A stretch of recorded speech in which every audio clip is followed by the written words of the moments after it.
So I've worked in Birmingham city centre for 16 years now, ever since I was a kid, and it's never been this dangerous in such a small period of time in the city.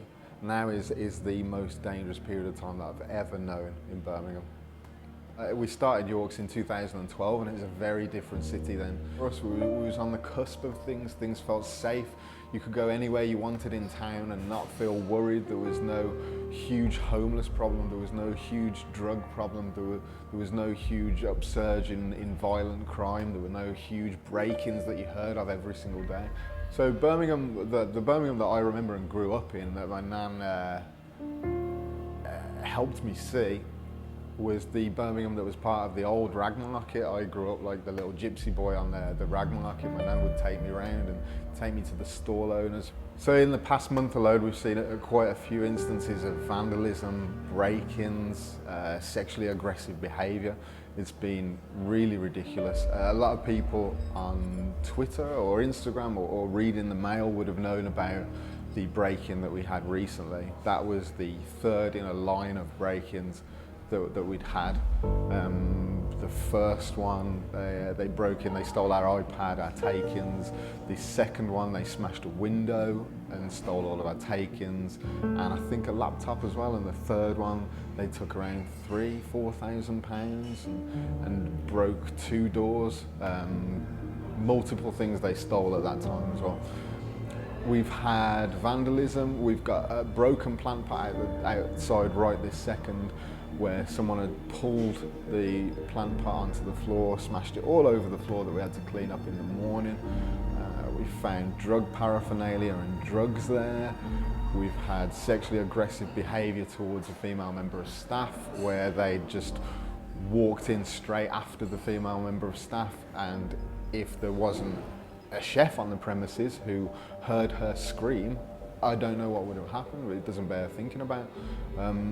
These are the kind of things that we're faced with at the moment, and there seems to be no end in sight. It doesn't look like things are going to slow down.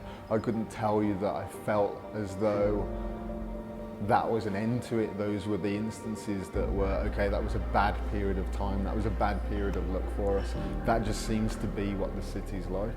You had Steam Yard Bagels broken into, you had Pint Shop broken into, Bodega broken into, all on the same night. It just doesn't seem like it's going to end. We want to speak out about things that impact the shared culture that we all have, because we don't just stroll around town and cash out of it and cash into it. That's not how it works. We have to take part in an active shared culture. And there are many, many other businesses, I know for a fact because I've spoken to them, that share this view and that share this view of the city. So I want to make a change in the city. I want to make sure that we can take it back to the old days and progress it on even further than we did back then. I have a few ideas. I'd love for people to contact me to see if we can find a way of organising ourselves, our time, and to sit down and thrash out a few ideas and really think about what we can do together. And that's an invite to business owners, that's an invite to citizens, that's an invite to everyone who wants to make a form of change. One of the ideas that I've got is a social score. Just like EHO does checks on kitchens, we could do checks on businesses and give them a social value score on what they put out into the community. If people are constantly pushing out drunk, aggressive people into the greater community, that doesn't really help the greater community. Birmingham's a great place. It's got a rich history. It's the heart of the Industrial Revolution. We created a heavy metal movement that travelled the world. Surely that can't be all that we're known for now. We can move forward to the next stage.